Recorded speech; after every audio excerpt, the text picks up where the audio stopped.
Live. I am Nathan Barnier, my co-host Jason. We've got the wonderful Shay Kennedy joining us this evening. Shay, welcome. Hello. Thanks for having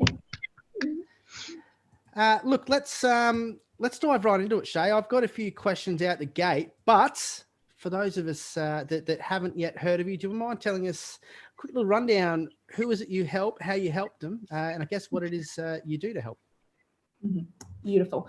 Well, I am Shay, and I am a clarity and confidence coach. But what does that really mean? Well, I help a woman find the clarity in who they are and who they want to be.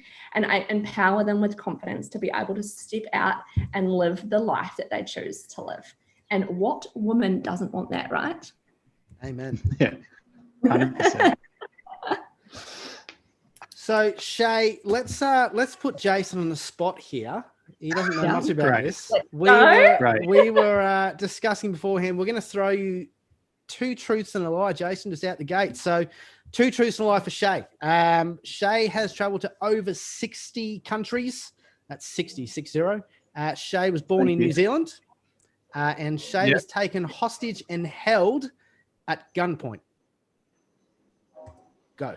Oh. I would say that.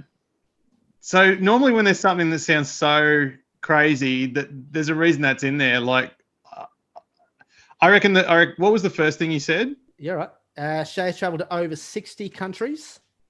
Okay, I reckon that's the lie. I reckon she's from New Zealand and she's been held hostage. Why do you think that Shay's from New Zealand, Jason? I picked up on a slight accent. Okay. Just a wee bit, eh? I wasn't sure of it. You can never be too sure when you're doing these things on Zoom and stuff, but it did sound like a slight accent. Mm-hmm. Shay, care to share? My lie is that I wasn't born in New Zealand. Oh, really? Damn it. Yes. That's crazy. So that's even crazier. I definitely have a Kiwi accent, but I was born in Australia. Wow. How long did you live in New Zealand for? I was most of my life. So I think 20 something years. Yeah. Okay. So no, I have traveled to over 60 countries and I have been held hostage at gunpoint. What's the story there? I know. So it happened around, it was about 5 or 6 years ago now when I was traveling. I was doing a world trip and it was right at the end of the world trip. So I think we had 6 weeks to go. And I was always a very cautious traveler because we did travel to some pretty dangerous countries, right? And then we were in Guatemala. I don't know, have you guys been to Guatemala or through Central America at all yourselves? No. I know a little bit about it, but not much. Yeah. So a lot of the time you're like on these, sorry, am I allowed to swear on here or not? Shit, yes. Go, you're nuts. Yeah. So you're on these, shit buses traveling around South and Central America. And we were traveling from El Salvador into Guatemala. And like I said, we were cautious travelers, always taking the best and safest route. And this particular day, we'd gone on this private transfer. So there was about 12 of us on there, all travelers from all around the world, predominantly Australia, New Zealand, and America. And anyway, so we're traveling along. I'm sitting there reading my book thinking, yay, we're going to get to the hotel soon. Can't wait to have a shower. What am I going to eat tonight? All the things. And then out of the blue, our van starts to get shot at. So this van that we're on starts to get shot at. And yes, it's pretty crazy story. 5 guys jumped on and long story short, took us hostage. So drove into an area, a sugarcane field, and we were held there for about 6 hours while they went through and stopped thing. Yeah. So we were so lucky to be able to walk away from that situation. But having that, and I suppose, I don't like to say near-death experience, but you're certainly, when you're laying there in the dirt with your hands tied up behind you with, your own shoelaces, and someone's rummaging through your bag, your gun at your head asking, what's your number for this and what's your number for that? You do start to have those thoughts of, oh my gosh, like this actually could be it. Yeah. How long ago was that? Wow. So that was back in 5 years ago, 2015. Wow. That's crazy. So they were just looking to rob you guys, and luckily that was it, or that's crazy. Yeah. So they stole like a lot of stuff. And that's basically what they wanted. Luckily we got our passports and were able to get out. Jesus.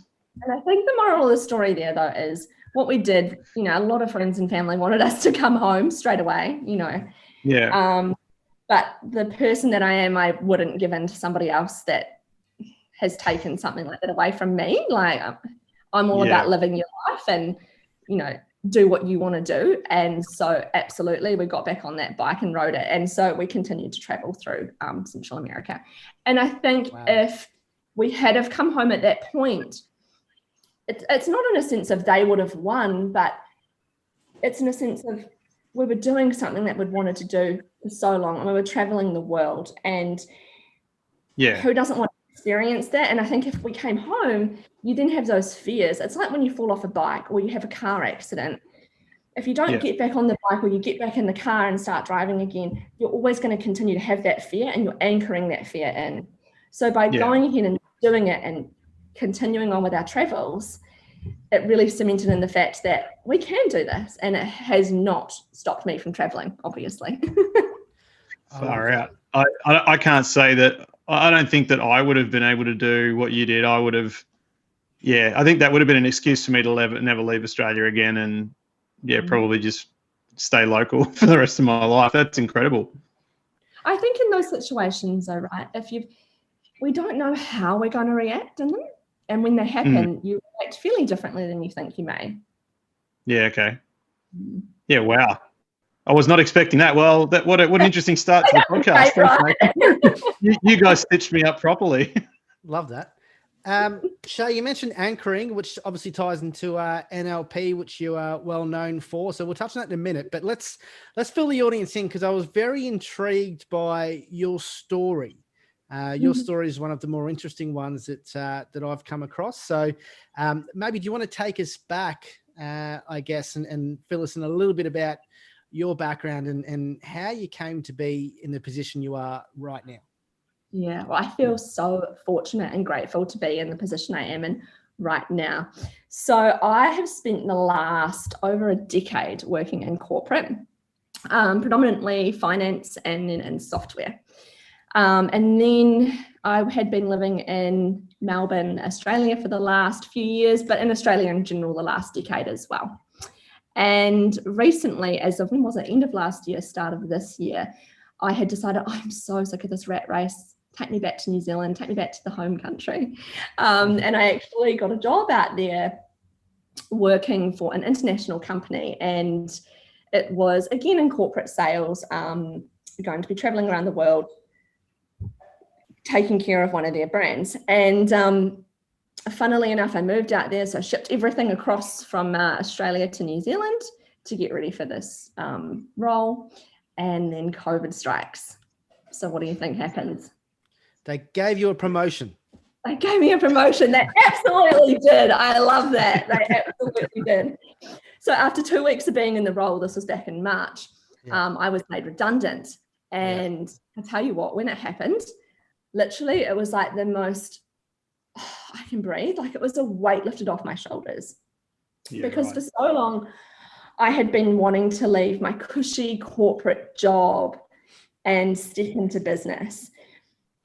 But like so many of us, we can get that fear steps in, right? Or you get scared of leaving that nice little salary that you have to go out on your own and try something that you've never done before. So for me, it was most certainly, yay, this is the time. Like I get to do something I've been wanting to do for a really long time, but I've just been too scared to take that step myself. So rather than deciding to go and find another job in corporate, I stayed back in New Zealand for a period of time, a few months, just over lockdown, which was really nice to be able to take a break and actually chill out. And one of the things I say, 2020 has been a shit of a year, But it's been a bloody great year too. I have never seen so many sunrises and sunsets and walked along the beach as much as I have this year, and that's been bloody awesome. And so I did that for a few months and spent time with family and friends, which was beautiful. And then I moved out to Ireland. So I'm now living in Dublin because I went to India end of last year and I was caught by the Irish charm. And so he enticed me to move out here. Was he in corporate sales as well? Because that's a hard thing to sell. I reckon he's done well. Yes, it is a hard thing to sell. I mean, majority of the time, a lot of the Irish come out to our side of the world, right? We don't see many of us coming this side, but no, he is not in sales. Shay, I find it so interesting, your reaction to being made redundant on the back of COVID with all this external pressure. I imagine that you've just been inundated with. I imagine it really, I mean, I won't assume, was it expected when it happened? I feel I'm the sort of person where I'm quite in tune with myself and what's going on around me.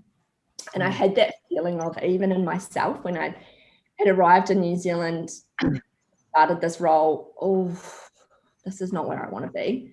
And of course, I had this Irish bloke back, over here in Dublin who was, come to Dublin. So that was in the back of my mind too. But really, it just wasn't sitting well with me. And I could tell that I could tell it was the end already. I could tell with COVID coming through, I'm not able to travel the world and do this job that I need to do. Why are they going to pay me to sit in this job? You see what I'm saying? Yeah. So I could tell it was coming. Bear in mind, I'd only been in there for 2 weeks and half my stuff was, most of my stuff was halfway between New Zealand and Australia at the time. Yeah. But it was more of just wow, it's all, my core belief is that everything is happening for me always. And absolutely in that moment, I felt that. I was like, it's all happening for me. Like, yeah, on the surface, it may look a bit messy, but it's all working out. No worries. We've got this. I love that. So, and then what happened next? So you're just in conversations. You're like, yeah, stuff it. Let's pull the trigger here. Let's jump over to Dublin. That was it. Yeah. So we did 5 months long distance through lockdowns. And then when it was safe to, I decided to come out to Dublin. So I've been here since July. Yeah. Well, that's awesome. And were you already, so when did you decide to kick off the business, Shay? Was it once you landed in Dublin, or was it something you did the minute that you were made redundant from the previous role? Yeah. So the minute I was made redundant, here she goes, let's get this baby started. Like, I'd been wanting to do coaching, and I had so many friends and family tell me for so long, like, you should do coaching. You'd be so good at that. You give the best advice. You help us all the time. All the things, right? So it was like, yay, it's my turn to actually do something I'm truly passionate about, and that lights me up. And so as soon as I was made redundant, absolutely, here we go, let's do this. So for a period of time, I had a little bit of time off in terms of just wanting to understand, okay, what does this look like? What do I need? And all those types of things. So I studied what I needed to study, because in myself, I wanted to be able to provide my clients with a suite of different tools. Yeah. So I did that. And then I went full-time in my business as of August. And as any business owner knows, when you first start out, you are all the things, right? You are the graphic designer, the copywriter, the coffee girl. You are everything. And a lot of the time you spend more time doing those things than you do actually doing the thing that you thought you were going to do. How did you go? Talk us through the beginning there, Shay. As you pointed out, you were everything. You were doing everything. So how did you go about, I guess, navigating through the endless list of tasks that you had to kind of get through? Was there some sort of prioritization? There's a word. Did you, big rocks, little rocks? What was your method of, I guess, getting this thing off the ground? Yeah. And it's interesting, isn't it? When we start out in business, we think it's going to be fairly different than it actually is. And the things that you thought were important are not actually that important. So for me, I thought, oh yeah, cool. I'm just going to set up a website and, I'll start talking about it on my Instagram. And of course I'm going to find clients. Like, that's how you do business, right? No, wrong. So I started with a very messy approach. At the time, of course, I didn't think it was messy, but looking back, it absolutely was. So what I just said is how I started. I set up a website, started talking about it on social media, and thought the clients would flock in from there. And yeah, I got a few, but it wasn't a structured process. So what I did was I thought, right, I need to I'm going all in, balls to the wall. Like, this is my business. I want this. And so I invested in, I'm a coach. So of course, what do? I invest in a business coach, and that's what I did. Nice. So I got somebody to really help me figure out, okay, Shay, this is what you need to do. And these are the steps that we need to work on together to get you to where you want to be. And that has, my business from that point on has blown up to the extent of, in such a short amount of time, I've been able to sell out my first program. I've been able to, I'm looking at hiring people to help me now because I want to be spending more time doing the thing that I'm good at, which is coaching and helping women live the lives that they want to live too. So at the moment, I'm currently looking for an assistant to help me to be able to do all those things. Now, did I think that would be happening so quickly after only being, 3 months full-time in my business? Absolutely not. But because I invested in myself, because I invested in my business, I've been able to get that much faster. How did you find, that's amazing. How did you find your business coach, Shay? Were they recommended? How did you go about finding someone that obviously fits so well? Yeah, this is the cool thing, I think, in business now. People say business can be really lonely when you first start out if you're doing it by yourself. And I have had those thoughts and feelings too. But there is so many great communities out there now. And so I found this particular business coach through one of those communities, which is called Boss Babe. How cool is that name? So for all the women business owners out there, I tell you, go and get on Boss Babe. It's a society and it's full of brilliant businesswomen who are willing to, it's women supporting women in business, which I am all for. So I found my business coach, Amy, at Social Cactus Coaching. She lives in the UK, so it's perfect for me out here in Dublin. Through that. That's awesome. I'm just so blown away by how confident you were, considering you kicked this thing off in the middle of an epidemic. Is that confidence something that you've worked on over time, or is that just inherently part of your DNA? I imagine it's probably a mix of both, but it's a particularly brave thing to do, given that's the set of the circumstances you found yourself in. Were you confident right from the get-go that this thing was going to fly one way or the other? Were you just that determined to make it happen, or was this? Tell me about that. That's a really interesting decision to make. Yeah, 110%. People would say to me, but what if it doesn't work? And I'm just like, what do you mean? Of course it's going to work. And that's not being ignorant or being stubborn. It's just having total belief in myself that I can do this. This is what I've been wanting to do. This is what, for so long working in corporate sales, like, it just wasn't who I was. It fitted who I was at that time, but it wasn't what I wanted to be doing. And I always knew that. Every time I would read a book or listen to a podcast or go to a workshop or do coaching or anything like this, I knew that I was learning these tools to be able to help other people on their journeys as well, live the lives that they want to actually live. And sorry, I was about to really swear there. Fuck the shoulds and live the life that you want to be living, not the life that you should be living. And that is something I'm so passionate about. So absolutely, it was, people might say, wow, I cannot believe you did that in a pandemic, leaving a nice cushy salary job, not going and finding another one after being made redundant. But for me, it was, this is my chance. Like, this is my time. This is happening. No excuses. That's amazing. Yeah, well done. Yeah, thank you. Do you see, what do you think it is, Shay? As far as Jason touched on it, and I agree. As much as it seems ingrained, it's still brave, especially in light of the situation you found yourself in. What do you think it takes a certain kind of person to make the decision that you did? Did you find it difficult? And I guess it tied into a question. Do you see any consistencies, or what do you believe it is that holds people back from perhaps pursuing their passions in life? Mm-hmm.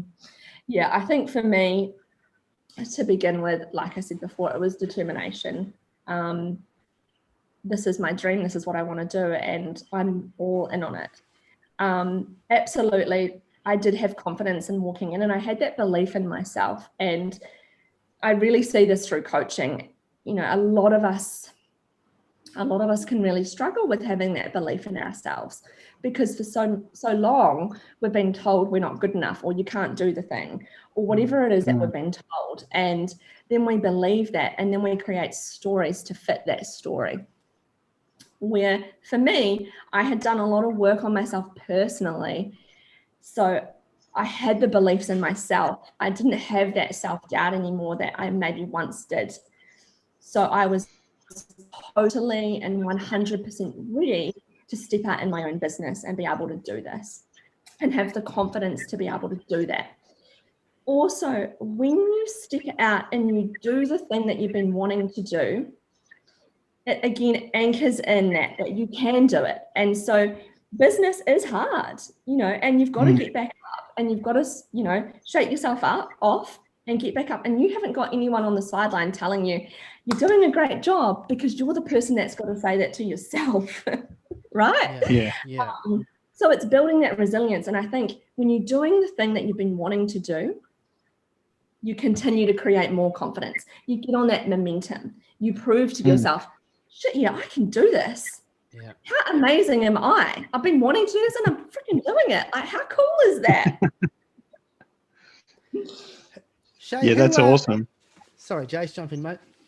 No. It's just really exciting. Like, isn't it great, Nathan, when you get to talk to somebody that's just so motivated by, I guess, the journey that they're on, and that they're driven by a pure intent, instead of looking at the paycheck or whatever. It's probably the best part of doing this podcast, I think, is when we get to talk to people that are in the same headspace as Shay is, where it's like, you're doing what you're doing for the right reasons. It's an infectious feeling, and you can't help but smile when you hear somebody like Shay talking about her passion for her job.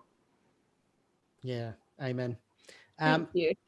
Shay, before we dive into a little bit around NLP and hypnosis and EFT, if I got that one right, Shay. All right, good job. Yeah. But before we dive into that, talk to me about, have you had any influences along your path so far?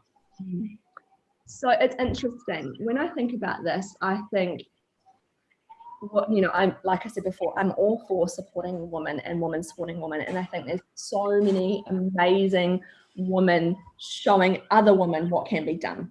Mm-hmm. But when I think about this, I go right back to a female who, for many years, I looked up to, and I thought, whoa, you are a badass boss bitch. And I loved it. And even when I was in corporate, I would look up to her, because she is amazing in what she does. And her name is Bethany Frankel. I don't know if you've heard of her before. She is an American. She's based in New York. And she has a product called Skinny Girl. And she sold out her alcohol part of the business to, I think it was Jim Beam, for the biggest $1 billion, whatever. Mm-hmm. What I love about her is her strength and her empowerment to be able to continue on, get up every time, dust herself off and sit in a room in front of males and do what she does, and be so strong in her decisions and in who she is.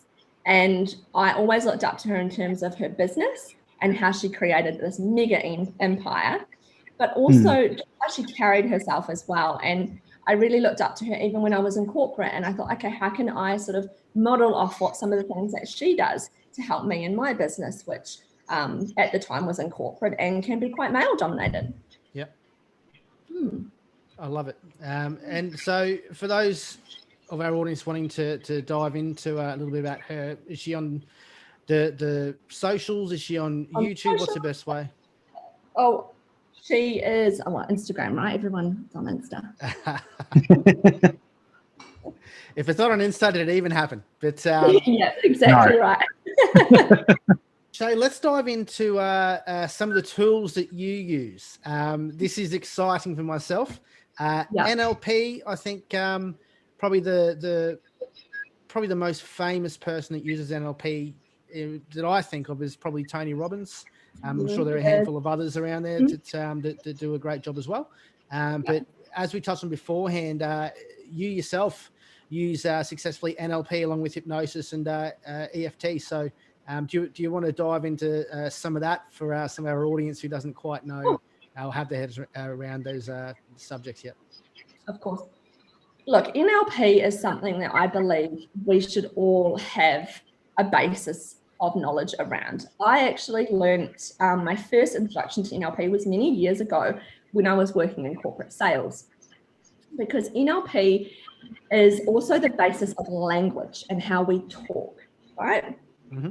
So in sales training, it can be amazing to be able to change the words and the tonality of how you speak to people. And also that relationship building rapport, all those types of things. The way in which I use it now is in terms of our belief systems, right? Because a lot of the time, like I was saying before, a lot of us have, I think it's around something like 90% of us have had that feeling of not being good enough. Yeah. And have that belief of not being good enough.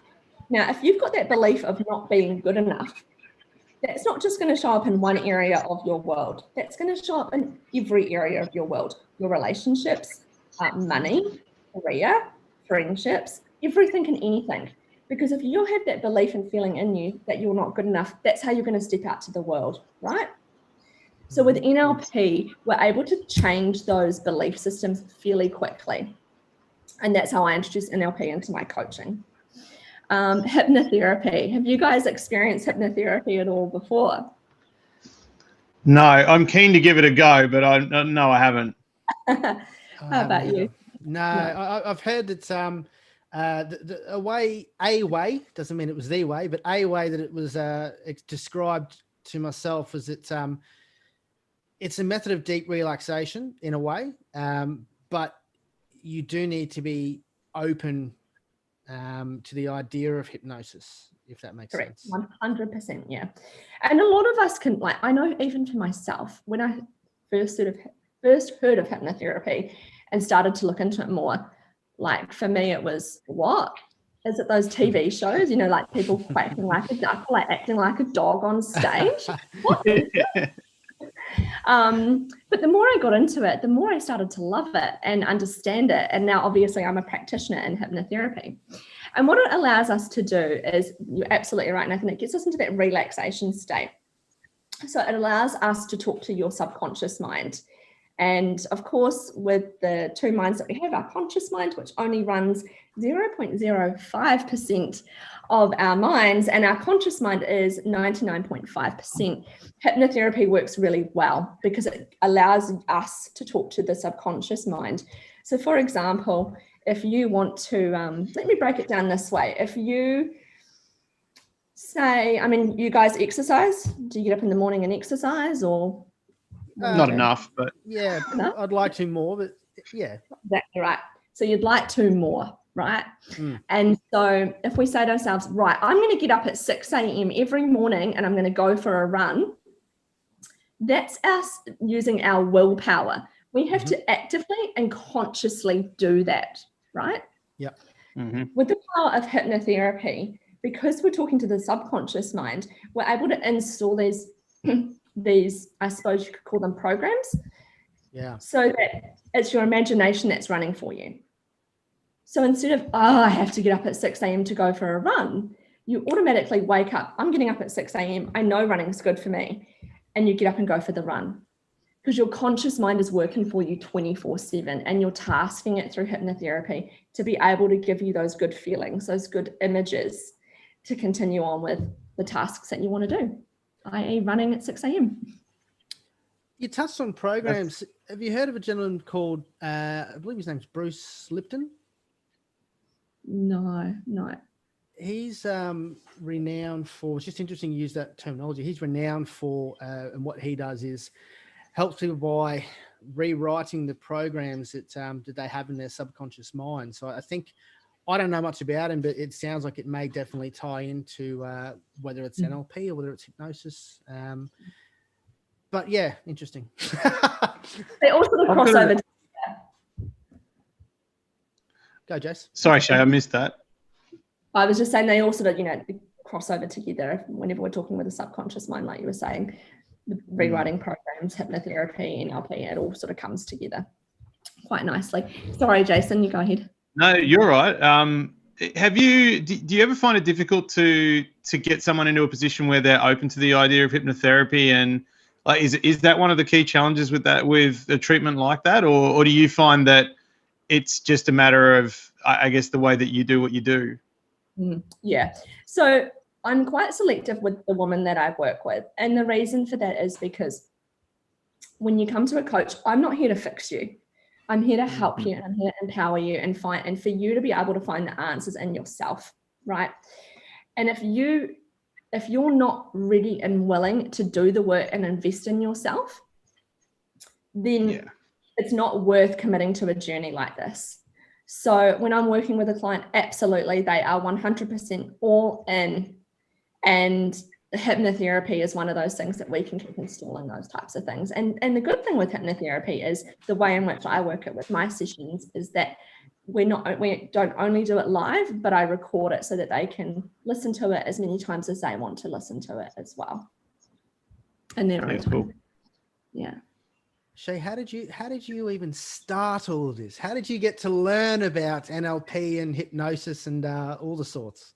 Well, it's a funny story, actually. So about 2 years ago, right, I started to dive into, probably even more than 2 years ago, self-development, like investing in myself, working on myself. And when you start to get into that world, you learn a friggin' lot. And some things you go to, I've been to retreats and thought, what the hell am I doing here? This is far too woo-woo and far too This is not what I'm about. Like, no. And then there's other things that you do that you think, well, that's really amazing. And it's something that I really try to do in my business is be able to install these types of things, be able to do the work without having all that woo-woo shit, Mm-hmm. And so that's why I was quite keen to learn around NLP, hypnotherapy, and EFT. But anyway, I'll cut right to the chase. So I think it was last year, I am big on quotes, right? And I was just scrolling through Instagram, had seen this quote about 0 to 7 are your imprint years. And whatever you learn in 0 to 7 is how you will then go out and view the world. And I thought that was really interesting. So I took this screenshot of this quote, and it was posted by just a friend, actually. Anyway, this year when I decided to do some study to be able to back up my business, I thought, right, who am I going to do this through? And for some reason or another, I stumbled across that quote. And that quote was actually by a company who specializes in all these types of things. So it was pretty amazing when I realized that even last year when I wasn't looking at studying or doing anything like this, I'd taken that screenshot, and then that had then led me to then studying through this particular company. Yeah. That's unreal. Very serendipitous. Yeah. Yeah. Yeah. The That's universe. Cool. She's a wonderful being. That's for sure. She is. It's just a beauty. Shay, let's get into some, some tactical stuff or even some systems and whatnot that you've learned along the way. Here's one of my favorite questions. I don't even know where I got it. It might have been Tim Ferriss, might not have been, but it goes a little something like this. What's one thing you wish you knew before starting your business that you know now? I think I touched on this one before. It's always going to be harder than you think it's going to be. And the things that you think that are important are not so important. Mm. It's pretty straightforward, isn't it, really? You know, like I was saying before, I thought Instagram and a website was important when really it's not. And particularly starting out in business, I think the biggest thing is to be able to have the right mindset. Because like I was saying before, you are in it, and a lot of the time you are in it alone, and you don't have those sounding boards. You are everything. So to be able to have that mindset, to be able to have the resilience to get up every day and continue on, I think is crucial.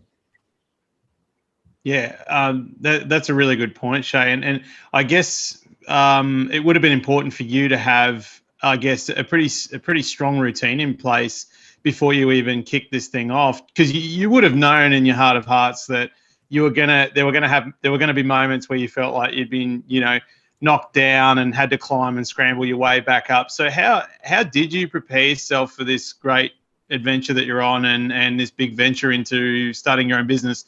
How did you set yourself up for success every day? Like, what does that look like to you? I'll first take a step back to when I worked in corporate, right? So I worked in corporate sales, and you're getting rejection after rejection after rejection. And it's interesting how you would think when you're in your own business that rejection would be more personal. But funnily enough, the rejection that I had when I was in corporate sales felt more personal than the rejection that I've had in my own business. And I think it's just because I'm truly passionate about what I do.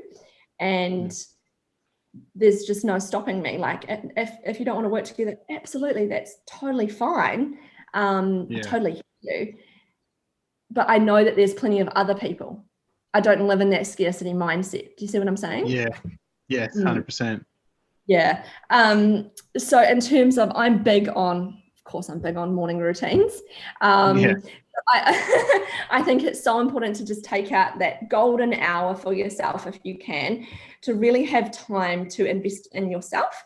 So for me, meditation is huge, journaling is huge, and also exercising. Like at the moment, I'm freaking loving, because we're in lockdown here in Dublin, I'm freaking loving this amazing spin bike. Oh my God, I'm just loving it. Sick. It's amazing. Have you guys done spin classes before at all?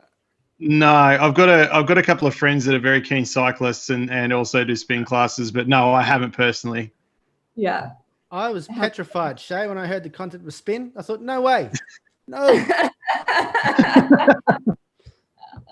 Very good. Well, look, I'm loving it. Like, just sitting on the bike and being like, right, let's get to 100. Okay, let's get to 120. It puts you in such an amazing mindset to start your day, because you're already hitting off like, yes, I achieved that goal and I did that thing. The endorphins are racing.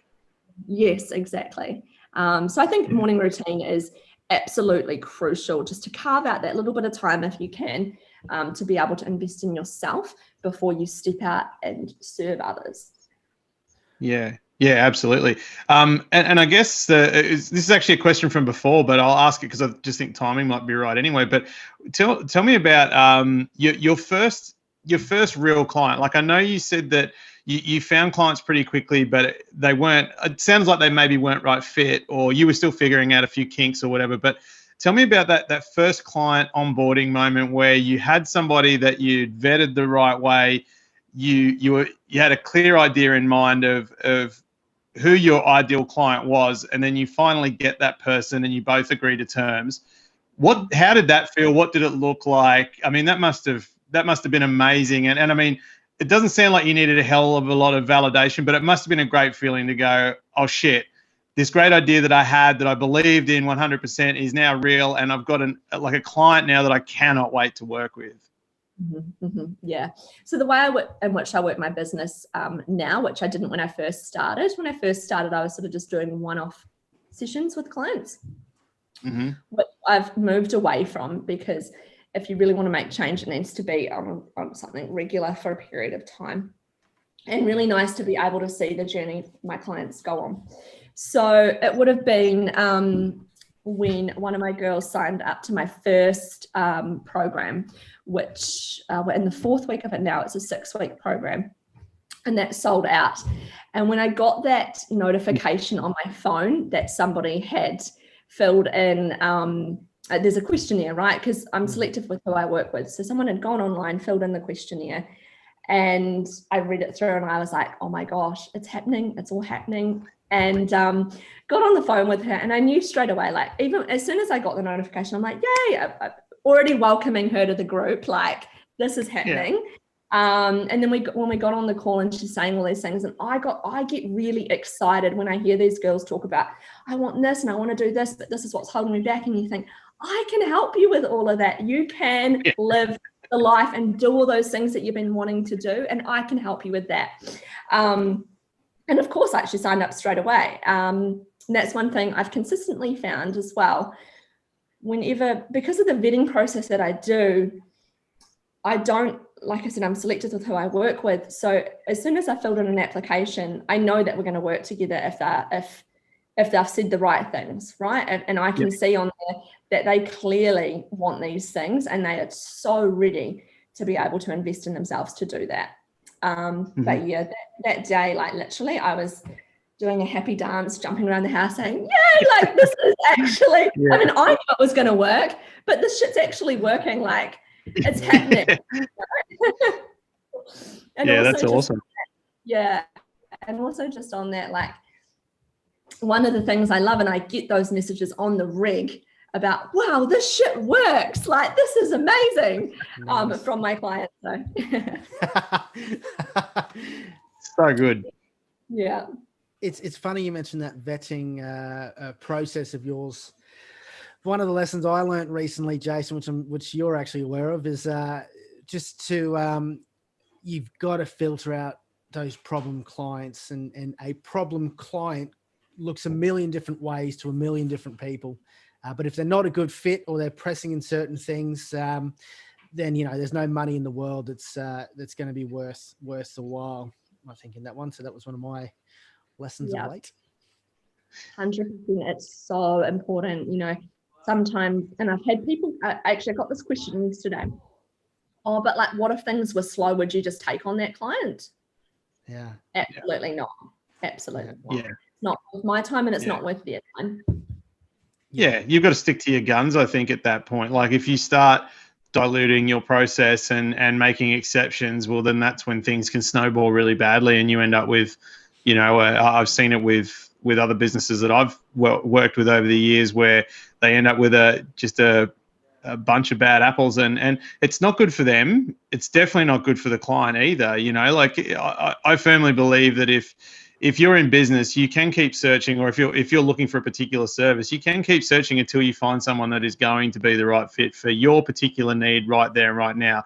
Over the years, that may change, but, you know, it's still worth asking those deeper questions, getting to know who it is that you're going to be forging this business relationship with, and making sure that you're not going to give each other the shits within 2 or 3 weeks of working with each other, because it's one thing taking home a paycheck, but if you're not happy doing that, then life can become a real grind real quick. 100%. I totally agree with that. And just touching on that point and I think back into my old world of working in corporate about that so much. You know, you're taking home a paycheck. If you are not aligned to what you're doing, that money. So for me, if I look back in my time as working as an employee in corporate, I earned good money. But shit, I spent that money because I was doing something that I didn't love and I wasn't passionate about. So when I got the money, it was like, I want to do this to treat myself because I'm doing, you know, every day I'm going to work in this job that I don't really like, you know? Yeah, 100%. How did you come up with your how did you come up with your ideal client and that process of vetting? You know, I can't imagine how I would do that for my own business. I don't know if I'd go, oh, well, I just want to find another 200 Jasons because he seems like a good guy to work with. I actually think that would be the worst fucking thing that I could do for my business. But how would Nathan knows that I believe that's 100% true. But how did you come up with the prototypical best client fit for you? Yeah. So I did exactly what you said you'd hate. I looked at who I was a few years ago, and that's more of a comment on my own self-loathing than your process. Don't worry about that. I mean, I love hanging out with myself, so of course I want my clients to be like me, right? I'm my best friend. That's good. No, so I just looked at the girl that I was, 3 or 4 years ago, and the girl that I was then, and what she would need to be the person she is today, and how I could get her there faster.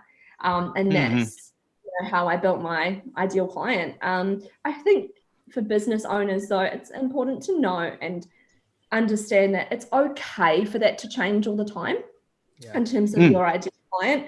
I think sometimes, and this is what happened to me really early on, is I was so fixated on, what does that look like? What does that ideal client look like?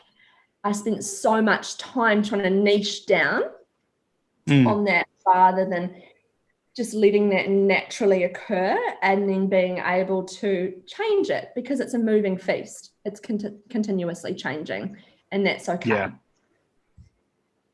So you that's awesome. A bit earlier, I'd like to ask, in the beginning you said you tried a website and Instagram, and that was the idea, and it didn't sound like it kicked off as fast as you had hoped or that you certainly deserved.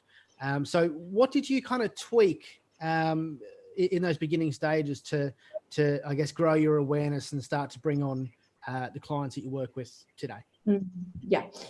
Interestingly enough, what did I do? Well, I did what I preached. I changed my mindset pretty quickly, because I thought this is going to be easy. Like, this is what everybody does, right? You put on a website, you talk on Instagram that you've got this thing, and then people just come to you.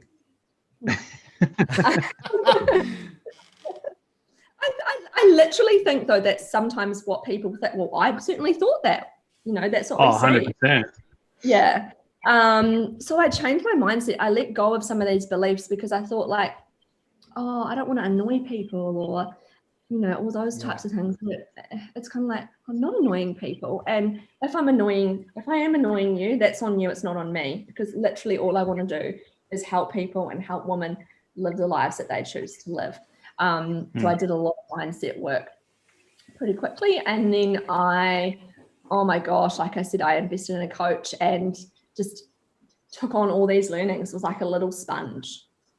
And the cool thing is, I was saying to my coach last week, actually, like, wow, this is the cool thing in business, right? Like, you look at yourself 6 weeks ago, 8 weeks ago, 4 weeks ago, bloody hell, 2 weeks ago, and how you were in business then to how you are now. Like, it just changes so quickly. And I think that that's so cool to be able to sit back and look at how far you've come, even in such a short amount of time. Yeah, I love it. How difficult, you mentioned before, I don't want to spend too much time on it because the world's had enough of COVID, I reckon, but how difficult is the lockdown in Dublin at the moment? Just in general, and then how is that kind of tied in with your business? So this is my second lockdown. So I experienced my first lockdown, which was in New Zealand. And New Zealand lockdown, look, it was short, but it was hard. I mean, you couldn't even go and get a coffee. Like, all the coffee shops were shut. There was no takeaways. You had to cook for 4 weeks. And I don't mind cooking, but I mean, it is, I like to eat out. I like food, and I don't want to be cooking all the time, right? So we get out of lockdown potentially end of next week here in Dublin. We've been in lockdown for, I think like 5 or 6 weeks now. But in saying that, I think that restaurants and pubs have been closed here since March, which, I mean, that's Irish culture. Everybody here loves it. I was about to say that. Pub, right? So since I've been living in Dublin, I haven't really been able to experience the real Dublin. I mean, I've been here many times before, but a lot of the time I am just stuck in this apartment that we're living in at the moment. But again, like, I thought it's not been as hard as I thought it would be, because you just get on with it, right? And you enjoy what you're doing. Like, I love my job, and I feel really blessed that we live right by the beach. So I get to walk on the beach every day, even though a lot of the time it's cold and raining and windy. I'm grateful that I get to do those things. So look, to be honest, I know lockdown, it can be difficult, and it is difficult from time to time, but I think, it's a situation at hand. Let's make the most of it. Yeah. And I imagine, I guess just because of the type of work that you do as well, I could be wrong, but I would imagine that COVID probably opens up some opportunities with people that previously would have loved to have spoken to a person like you, but felt that they were too busy, tied down in their, potentially in their corporate sales role. And now that they are being forced to work from home, well, maybe they can see, some value in putting a couple of hours straight after work when they're already in front of the computer at home into a session with yourself, right? 100%. Also, the greatest thing with COVID is it's given us time to reflect as well. What's important to us and what's not so important to us. I think that does definitely play very well into my business. As well as your coach, which sounds like they're a bloody win there, Shay. Sounds like. But have you also got a business support, I guess, network or people that you lean on regularly? Mm-hmm. Yeah. So like I said, when you first start out in business, it can be lonely. Fortunately enough, I am part of many different societies and communities and groups of women, both here in the UK and also in Australia and New Zealand, America, Canada, all over the world, which is so cool to be able to interact with different women all around the world as well. So I'm part of many different societies and communities there, and being able to leverage different skill sets within that has definitely helped me as well.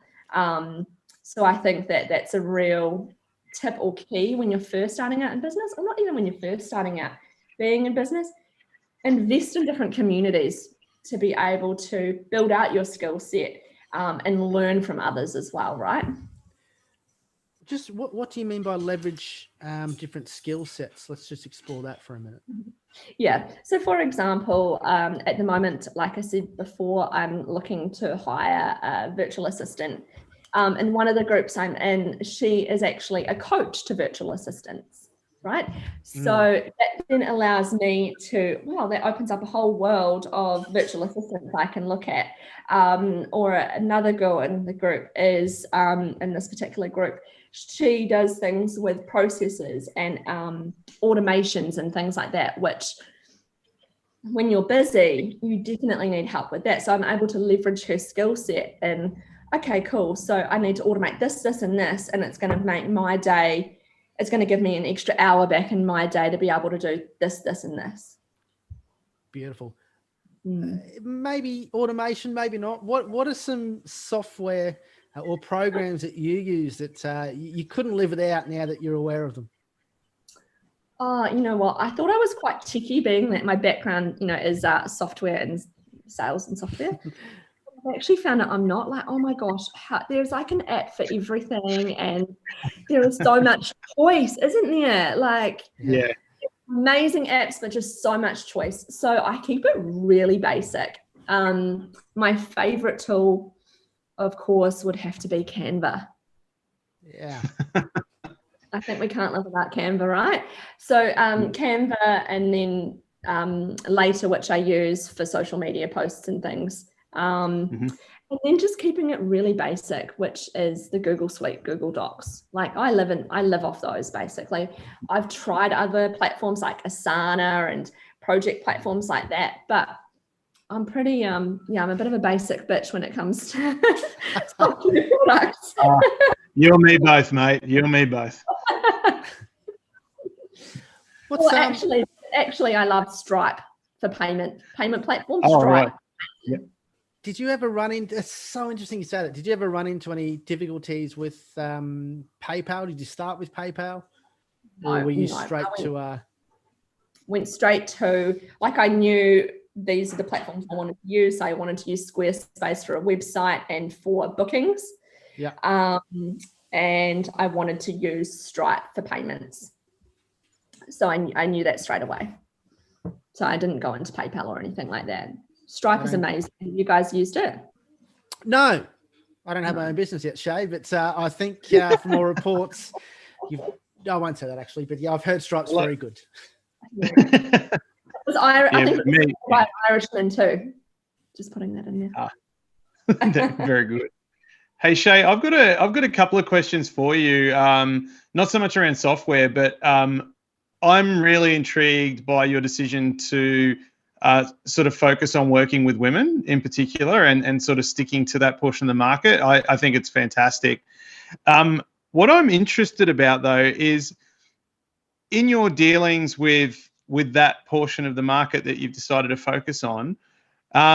I guess the first question is, what do you believe is the single biggest challenge for any young females? Well, not just young, I shouldn't say that, but any females that are trying to move their way up, whether it be the corporate ladder or just becoming more successful in their own right. What do you think the biggest challenge that you see? What you must see patterns day in, day out with the people that you work with. So what do you believe is the biggest challenge for the modern woman when it comes to business? And then on the flip side of that, what's the most exciting thing that you see as a pattern amongst the women that you're working with? Yeah. Great question. Love it.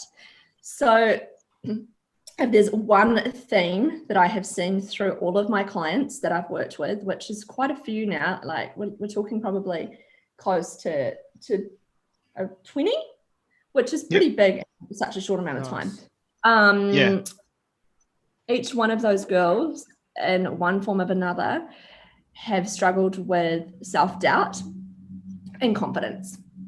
And like I said before, if we're feeling any of those feelings, it's not just going to display in one area of our lives, it's going to display in everything.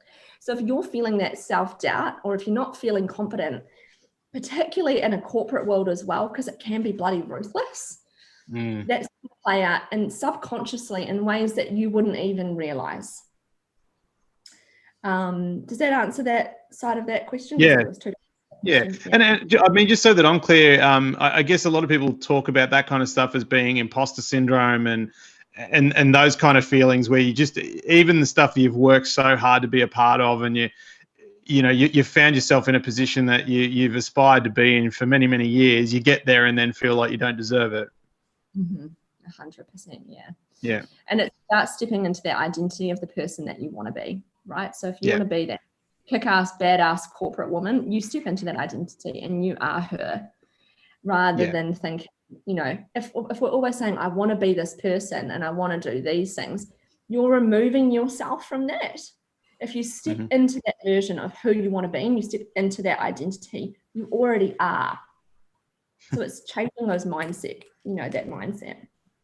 Yeah, I love that.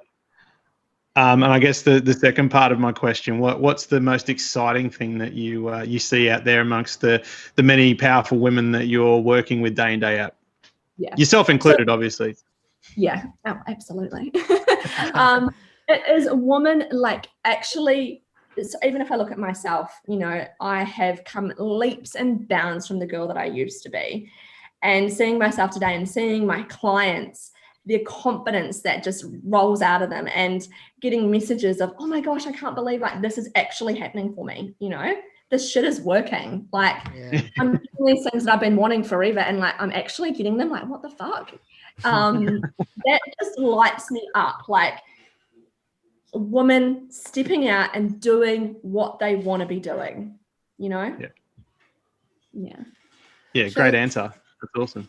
That's a bit of a random one. Yeah. You a fan of books? I do love books. Now, I think I'm up to my 18th book this year. I'm trying to get to 24. Wow. It was 12. I generally try and read 12 books a year, but because of COVID, I thought, well, why not double it? So you're in Dublin. Yeah. Come on, mate. You're better than that. Joke again, please. It wasn't good the first time. Yeah. Sorry, Shay. Keep going. So I am a fan of books, and I feel like I've got a book question coming along, do I? What's your favourite, Shay? Yeah. So I've broken it down into self-helpy and actual novel, right? One book I'm reading at the moment, which I'm totally loving, is Atomic Habits. Have you guys read it? No. This is interesting. No, but I've heard of this book. But it's huge. The book is huge. Like, yeah. The book is huge, and I love it because of the way he's written it, and he's really broken it down in simple terms. Because I kind of think with a lot of these self-helpy type books, business books, mindset, personal development books, the author can sometimes, or the writer can sometimes get caught up in telling the story that they're not breaking it down in basic, simple terms for us to be really able to engage, comprehend, and then use in our everyday lives. And I think it's James Clear who wrote it, has done a superb job of that. So I would recommend that. I'm not finished it yet, but I would recommend it.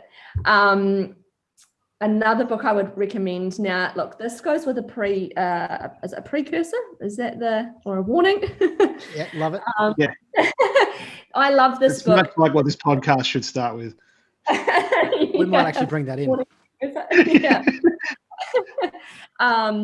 It can be a bit woo-woo and a bit spiritual, but there are really good themes throughout the book.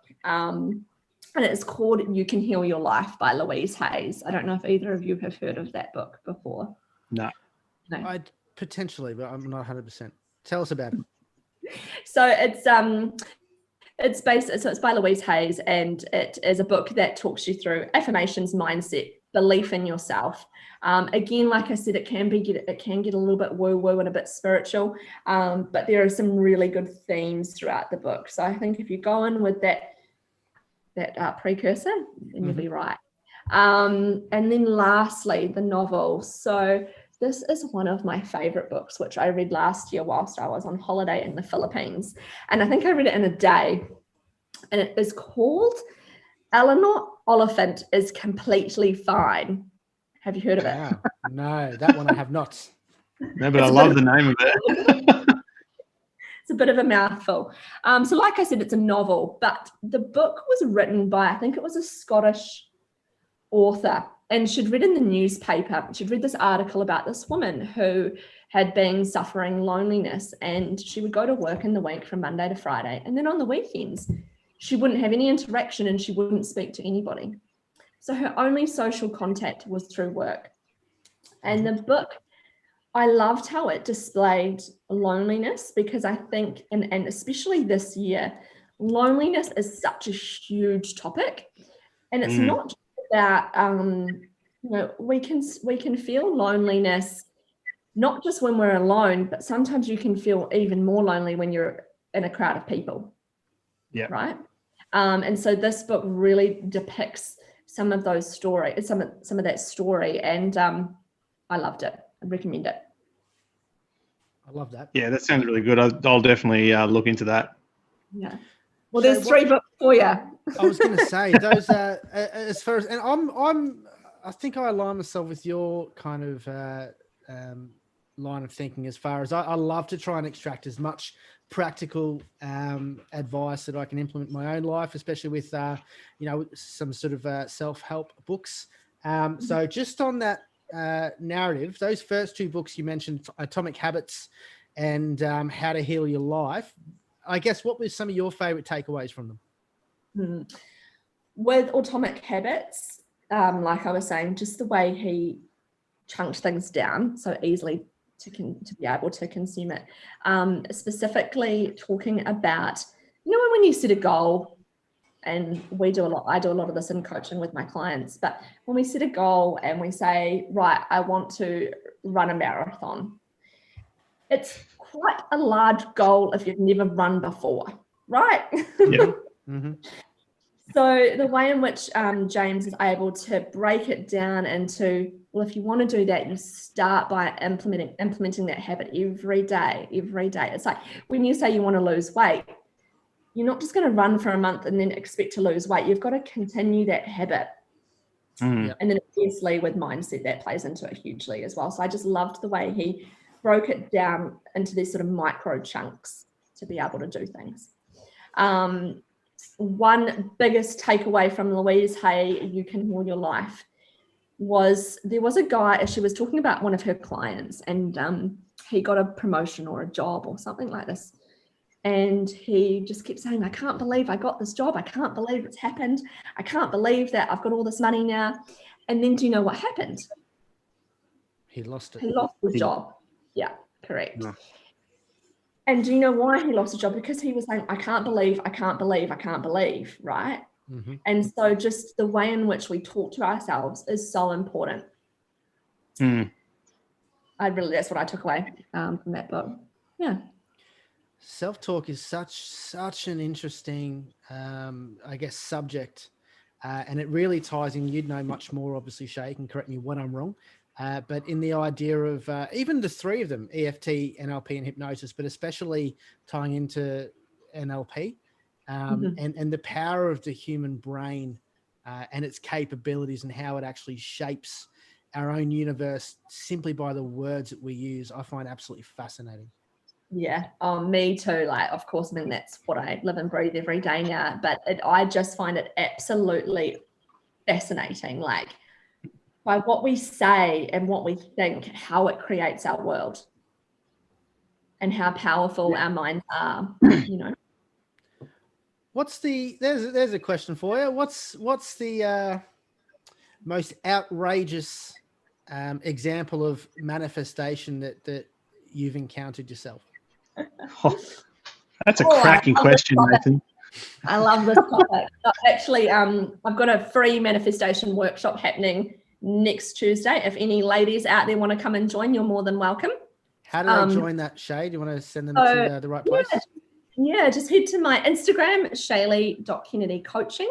And then the link is in the bio. Click that, pop your name and email address in, and you're good to go next Tuesday. Time difference is really good. I'm getting up very early in the morning here to be able to for most of the world. So this, if I can talk about, look, the top thing I've manifested is a man that I'm with now, right? Love it. That was like, when I manifested him, I thought, holy fuck balls, like, this is work. So hold on, I'm a little bit confused. If you're saying that you could manifest an Irishman on a holiday in India, that almost sounds like magic, not manifestation. I'm really intrigued to understand how this went down. Yeah, that is the coolest thing about manifestation. It's the fact that I was manifesting the relationship that I wanted, but I didn't know how I was going to be able to get it, right? I didn't know how it was going to work, but all I knew is that's what I wanted. I wanted this relationship, and I would write and think about this guy that I'm going to meet and the things that we're going to do together. And then I started to, this sounds silly, but I started to do things that I would do with this person that I meet when I met him. Awesome. And then he appeared in India. So that's the cool thing with manifestation. You need to take away the how, right? And I'll talk this through in a couple of practical terms in a minute. You take away the how. I knew that I was going to meet somebody. I didn't know when I was going to meet somebody, and I didn't know how I was going to meet somebody. Yeah.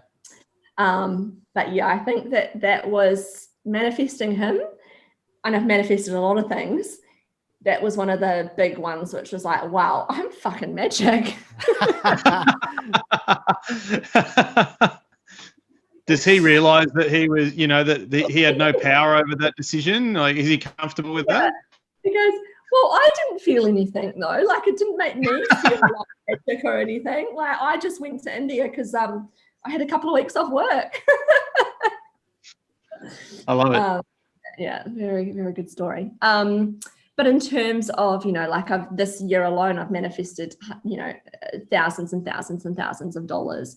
I used to think, it's funny, I used to think I was magic because I would know the outcomes of things, right? Like, I'd be like, oh, I know that's going to happen, or I know this is going to happen.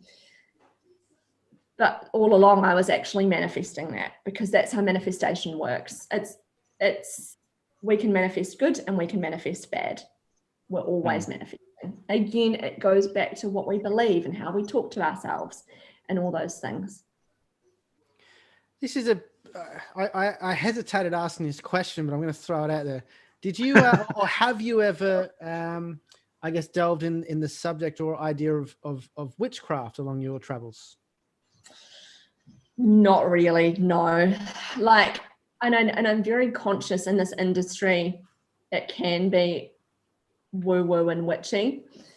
Yeah. And that's something that I'm very big on not having in my business. Yeah. Because it's something that, you know, like, look, I love crystals, I love meditation, I love oracle cards and all these things, but I don't really like how it can get a little bit too woo-woo and a little bit too, you know, just that It's real such, icky. yeah, you know? it's such a big, all-encompassing idea that is the universe, and I think certain parts of it, for a number of reasons, have a little bit of a negative connotation attached to it.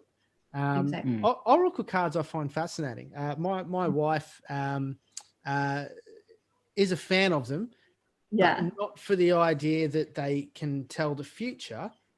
Her understanding and belief, and how she best explained it to me, was that when you lay them out, it's just a case of, because you're reflecting on your own life at that moment in time, in both present, past, and future, you really see what you need to see in the card within yourself, if that makes sense. Exactly right. She said that beautifully. 100%. Hang on, Shay. I can't believe that Nathan look better. Surely. I can't believe that you listened well enough to repeat that. Well done, mate. Every positive step in my life has been when I've stopped and listened to my wife. Make no mistake about that. So I'm learning to do that more. She'll be so stoked to hear that. She ain't hearing that. And you'll never be able to take it back either, mate. It's recorded. Jesus. Anyway, fair enough. Yeah. Okay. Well, Shay, what would you say? And you've had a million wins. We've touched on most of them. Do you have a win that's closest to yourself? What do you feel is your biggest win so far? In business? Yes. It would be launching my first one-to-one program and being able to sell that out and being able to hit my goal. It was an awesome feeling, and just knowing that I got to where I wanted to get to, and that moment of just knowing, like I say, my core belief is it's all working out for me anyway, but just when it actually does and you go, worked again. That feeling, and just trusting that. And also, like, let's delve into that too, because through that process, launching, and this will be really good for some of your listeners, launching products, services, whatever it is, can be a real mental mind game too, right? The doubt that you can go through over that time can be huge. And that's because you feel quite exposed. You're sharing your business, you're sharing something that's so personal to you. And I mean, I've got really strong beliefs, but don't get me wrong, of course, those little self-doubt things can still pop in from time to time. It's just now I have the tools and ability to be able to flip those around very quickly. And through that launch period of that particular program, it was getting to the point like, oh my gosh, is this actually going to happen? Like, far out, like there's a few days to go and I've only got, this many girls interested and all the stories that we create. And I was like, no, Shay, like, just hang on to the end, hang out, forget about, you've put it all out there, it's going to happen. And I held out to the end, and it did. And I got exactly what I wanted. But the thing is, if I'd given in too soon, which we can do a lot of the time because that fear starts to creep in, well, I wouldn't have got the results that I got. You see what I'm saying? Yeah. Yeah. Reminds me of a book. I'll put myself on the spot here.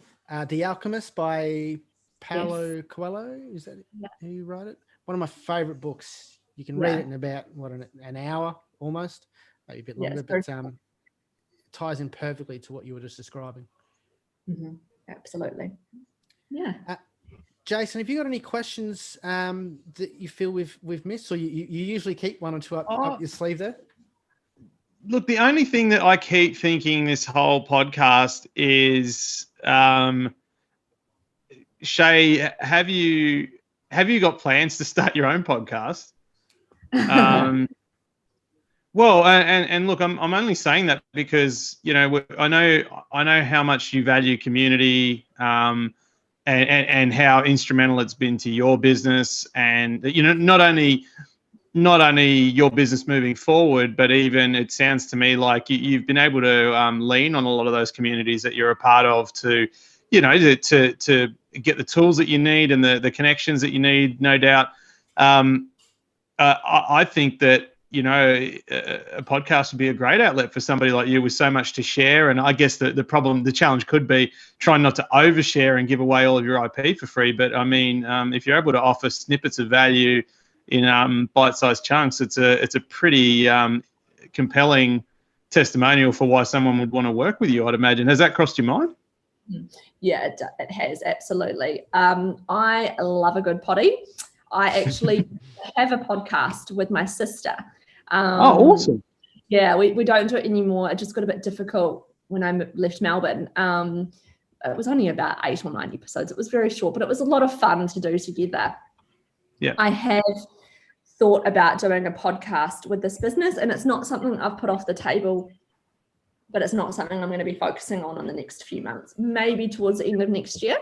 I will be appearing on a lot of podcasts over the next few months. Awesome. And then particularly next year, I will launch my own. But I'm very, there is a lot of podcasts out there now, right? And I'm very, I suppose, I don't want to just go to the table with half-assed shit, you know? Yeah. And like you were saying, like, the things that I can talk about and teach is so vast and so wide, and I'm happy to share my knowledge. But there's just so much, and I need to get comfortable with exactly how I want to be able to deliver that to consumers. Yeah. But Great thanks answer. for the support. No, absolutely. I just think, I just think there'd be a lot of women out there that'd be, I think there might be a level of anxiety that happens before somebody is brave enough to reach out to you and ask for help. And so the idea of being able to have, like, you know, Nathan and I are fortunate that we've got a platform where we can reach out to you and have this conversation. That was the only reason that it crossed my mind. So we'll keep an eye out. That sounds exciting. Exactly right. And I totally agree with you on what you've just said, like 100%. And that's why I've started to do more podcasts or appear on people's podcasts, because I myself learned a lot from podcasts, and I believe they're a great way to become a bit more confident or comfortable with a person before investing in them or investing in yourself or knowing what that feels like. Absolutely. What are some of your favorites, Shay, outside of the Journey Podcast Live, of course, but what are some of your favorite podcasts? Outside of this one. So one of the ones that I continuously go back to, and it is one of the ones that I think I started with, which is the Mamma Mia Network. I don't know if you're familiar with the Mamma Mia Network. So they've got tons of different podcasts. But one of them is called Mamma Mia Out Loud. It's drops 3 times a week, and it's just 3 different women giving their thoughts on different topics and current events throughout the world. So I love that podcast. I think it is nice to get 3 different women, 3 different age groups, and their different opinions on things. So that would be one. And then, I listen to so many, but my problem is it's like Netflix, right? Like, I find a podcast, I binge it, I love it, and then I get the shits with it, so I move on to something else. Yeah. I think we can all relate to that. Yeah. Shay, if there was just one thing that women could implement to have the biggest impact or change in their lives, what would you recommend? I'm going to come out with 2. Can I come out with 2? Please do. It's a shit question. I apologize. So now this isn't just for women. This is for everybody and anybody. And this was the biggest thing that started to introduce and change my world many years ago when I started doing this. And that is meditation. Have you guys tried it? Do it. What's your story? Yeah, I don't do it as often as I used to, but it's been instrumental in me being able to get my mental health back on track, as well as just if I'm having trouble sleeping, if I've got stuff that's weighing on my mind, it's my go-to now, and just having a few different techniques up your sleeve to be able to deal with the stresses and anxieties of living a fast-paced sort of modern business life. It's been invaluable for me. Actually, something I need to probably put a bit more time into, just given the wind up to 2020, and it has been a tough year. So yeah, absolutely. Nathan, you've spent a bit of time doing putting some time into meditation as well, right?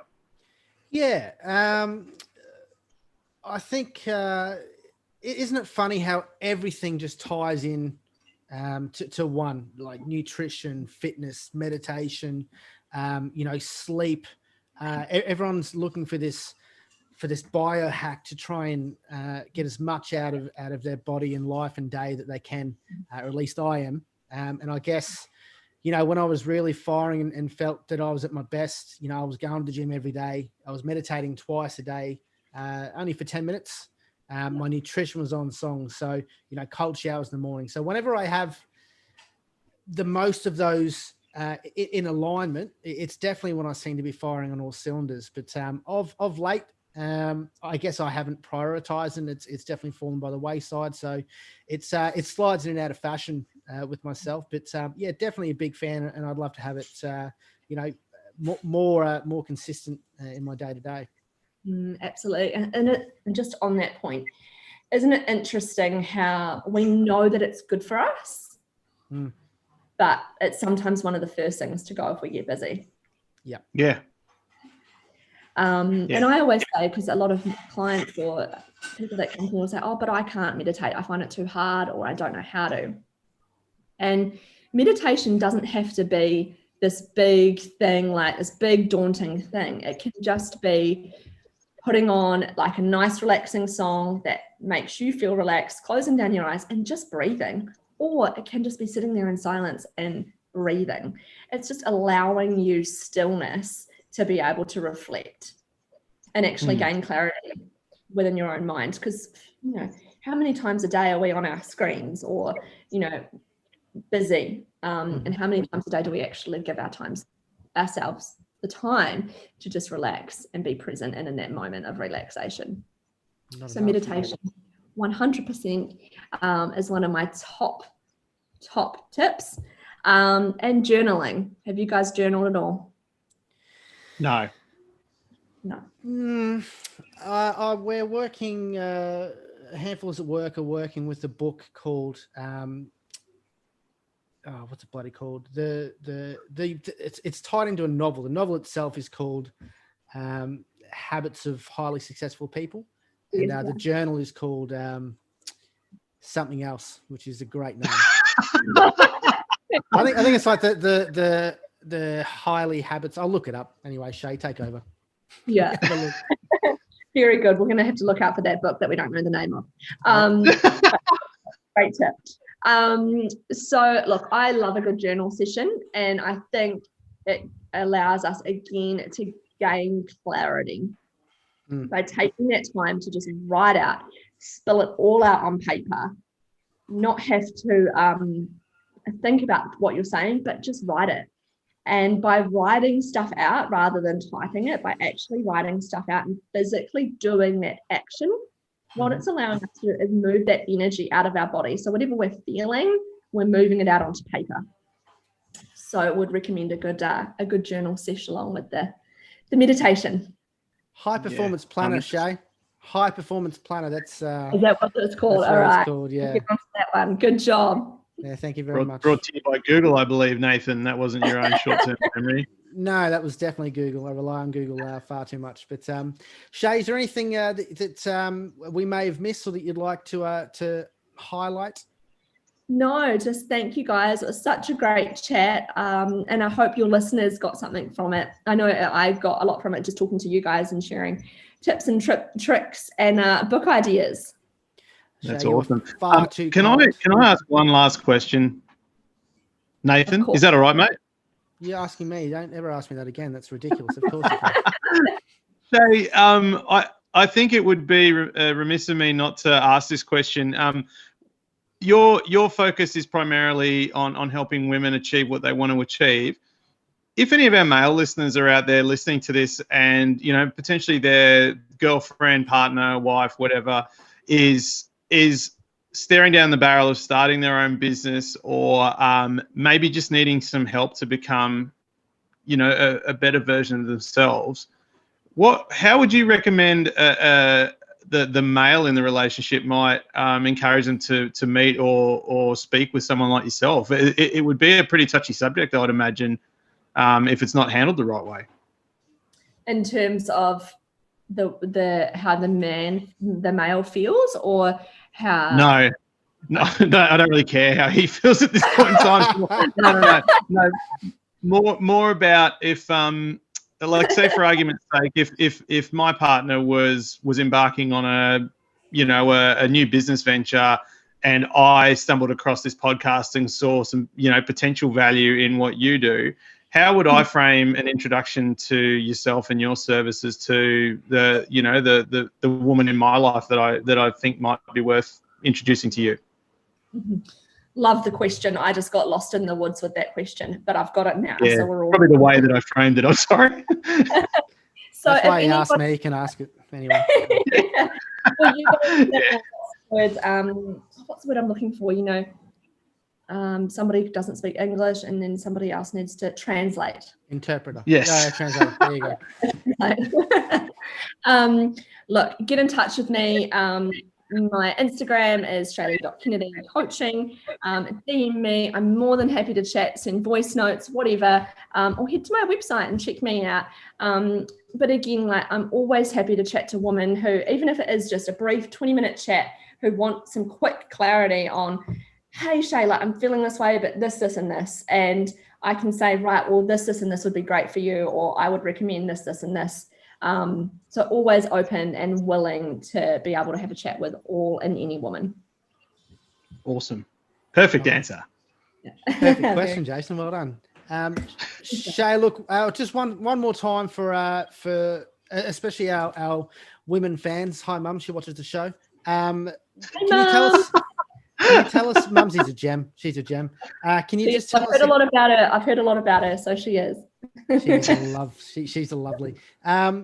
Tell us again about your free course that you got going on for women. Yeah, so next Tuesday. This is something that I've had so many of my girls asking for, which is the basics of manifestation, because we hear this whole manifesting thing everywhere, but do we actually know what the fuck it is? So that is what next Tuesday is all about. It's a free 1-hour workshop, which is going to be conducted online, so you can be on it anywhere in the world. And I am breaking down what manifestation is in a really basic, simple term, so that you can then implement it in your world and go out and manifest your man, career, job, money, whatever it is that you want. So to jump on that, just head to my website, shaylykennedy.com, or head to my Instagram and go through it that way at shayly.kennedy coaching. Love that. Awesome. Shay, thank you once again for joining us. You're an absolute star, and our better gender partners, women all across the world, if and when you feel that someone like Shay can help you, trust me when I say that she can. Clarity and confidence coach Shay Kennedy, thank you for joining us. Jason, thank you very much yourself as well, mate. And I guess we'll see you next week. Thanks, Nathan. Thanks. We'll do. Much. Thank you. It was such a great chat. So thank you very much. You filled my Monday morning with a lot of laughs and joy. No worries. Awesome. Thanks again. Likewise, Shay. Thank you. Bye.